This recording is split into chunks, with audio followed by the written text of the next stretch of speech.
We're now going to move into FX. So I've covered reverb, the first 1, 2, 3, 4, 5, and then we've done 3 delays. As I said, these to me are all very closely related. They have the same kind of effect. They create space. They kind of make things feel like they're in an environment. They add a certain emotion and kind of depth to a sound. And reverb and delay have the same effect in that sense, just different flavors. Now we're going into effects. So the next 8 effects, I'm going to do the 8 main effects that you need to know. Effects can sound completely different. So the first one I want to do is something called a pitch shifter. Let's talk about tape, okay? So you can imagine now, in the old days when they recorded something, if they wanted to make it higher, the pitch, how would you make it higher? You would speed the tape up and then it would be higher. But then the problem is then it would be faster. And if you wanted to make the pitch lower, then the problem is then you'd have to slow the tape down and then the recording would be slower. So how could you make a sound higher, the pitch higher or lower without changing the speed? And that's where the pitch shifter came in. And basically how a pitch shifter works is it chops up the sound into thousands of little pieces and then it spreads them out or it compresses them and it overlaps them a little bit. So it creates these tiny little crossfades. The pitch shifter first came out in the form of, again, rack mount units in the 80s and the 90s and gave us the ability to pitch shift sounds higher or lower, but without changing the length. And they did this in real time. So you would feed a sound into the pitch shifter and then you could put it up a semitone or maybe a percentage of a semitone, or you could put it up an octave. And that's where the famous Darth Vader deep sound comes from. When you take a normal voice and you pitch shift it down, you get that Darth Vader sound. And if you take the pitch shifter and you pitch it up, you get that chipmunk sound. This is the famous Alvin and the Chipmunks. They used the pitch shifter. Bart Simpson, in The Simpsons, I'm pretty sure they used the pitch shifter because I know for a fact that the actor who did Bart Simpson was an adult woman, and I'm pretty sure they used the pitch shifter. And I'm not sure if they used the pitch shifter on Darth Vader, but that Darth Vader deep vocal type effect can be achieved with a pitch shifter pitching it down. A pitch shifter opens up a whole bunch of doors for us when it comes to making music.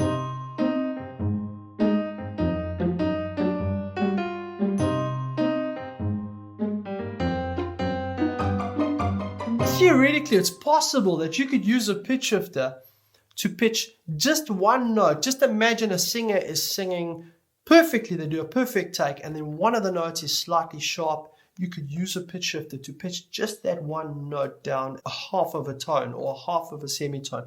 So pitch shifting opened up a whole range of new ideas and techniques that can be used in music. The first one I'll talk about, and this is connected to the pitch shifter, is called the chorus. Really, what is a chorus? When we say chorus comes from the word choral, which it means voices, right? So you can imagine when we speak of chorus, we're speaking of multiple people singing at the same time. Now, what happens in a choir, again, there's that choral, choir, and chorus, all the same root word, is you've got multiple voices singing at the same time. And what actually happens to create that effect is one person singing slightly flat, one person singing slightly sharp, another person singing exactly on the right key, and then you've got everything in between. Someone's very sharp, someone's very flat, someone's slightly sharp, someone's slightly flat, and someone's perfectly in key. So it's that combination of sharp and flat, and then the average is kind of in the key, right? So how would you create a chorus effect using a pitch shifter or multiple pitch shifters? And it's exactly as I said. You would take the same signal and you would pitch the one copy slightly flat, maybe pan it left. You take another copy and pitch it sharp and then pan it right. You take another copy and pitch it slightly sharp and pan it in the middle. And you take another copy and you pitch it slightly flat and pan it in the middle of the left and the center.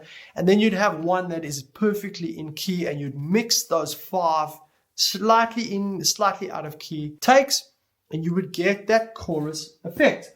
Now it has a certain sound to it. It's like a swoosh.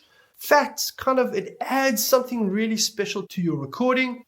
And chorus effect, as I said, very popular with guitars. You get pedals, and it's also a great effect for any kind of a keyboard.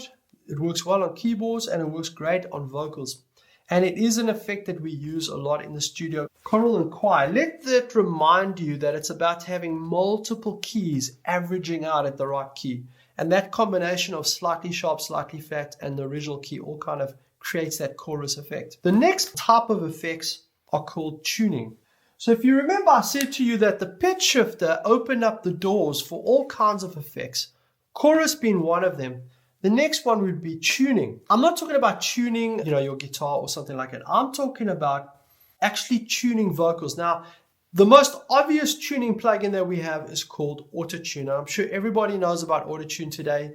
Autotune is a plugin where essentially what you do is you set the scale and the key in the software, and then you tell the software how much to tune the vocal. So if a vocal, let's say that's where it needs to hit, but the vocal hits slightly sharp, the Autotune will force it down to the correct key. So how does it push it down? It uses a pitch shifter. If the next note is just slightly flat of the note, it will make it sharper and put it on key. There's Autotune and Melodyne, pretty much do the same thing. Very, very awesome pieces of software, very, very powerful. And let me tell you that tuning is a major part of modern music. If you go back and listen to music from the 80s and the 70s, the first thing you're going to notice is how out of key most of the singing is, how out of key everything is. And when music is in perfect key, what starts to happen is it starts to resonate and ring. When the chords and the vocals and the harmonies and all the different elements start to be in key with each other properly, that's when music starts to ring and sound amazing. And that is one of the big reasons why modern music sounds so much better than older music. Now, it is something that can be overdone. Like I said, Autotune has been killed. A lot of modern hip-hop and R&B and stuff like that, pop music, they've overdone Autotune. And sometimes it is a nice sound. It's an option.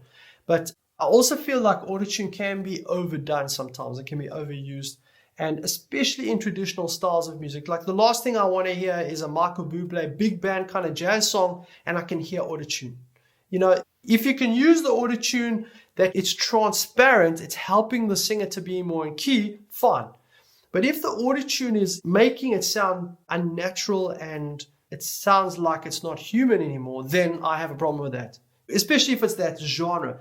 If we're talking about Drake or one of these modern genres, one of these new styles of music, then I don't care. Then I'm saying, fine. Then we're progressing, we're pushing the boundaries, and we're trying to create new kinds of music. Then fine, So tuning is a big one. I mean, the first song that I can remember that was a big hit was Cher's big track that she had, I think that was in the 90s, Do You Believe in Love? And that chorus was on full blast Autotune, and that was the very first big Autotune song. Or as she calls herself, Cher. I'm not sure if it's Cher or Cher or whatever. So that's the famous example of tuning. If you enjoyed that lesson and you'd like to take your music mixing and mastering to that top 10 level, then we would love to help you at advancedmusicproduction.com. Click the link to learn more about our AMP membership and our AMP private coaching programs.